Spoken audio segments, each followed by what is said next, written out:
Want to translate a Chinese video into English while keeping the original speaker's voice? I'll show you exactly how. Let's go. Step 1. Upload your Chinese video. You can drop in an MP4 file, or just paste a URL. Either one works. Perso auto-detects the source language for you. No manual setup. Step 2. Pick your target language. I'm going with English here, but you don't have to stop at English.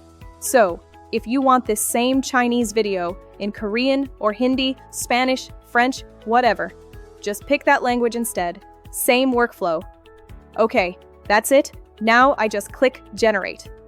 All right, the dubbed video's ready. Let's take a look at the result. 我最近真的超迷水光唇，这个光泽感也太美了吧 ！I'm obsessed with glossy lips. This finish is beautiful. Same speaker. I'm obsessed with glossy lips. This finish Same is voice, beautiful. lip-synced. And that's how you translate a Chinese into English with the original speaker's voice.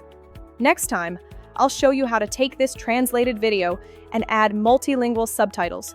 Perfect for going global. Hit subscribe so you don't miss it. Full written guides linked in the description. Thanks for watching, and I'll see you in the next one.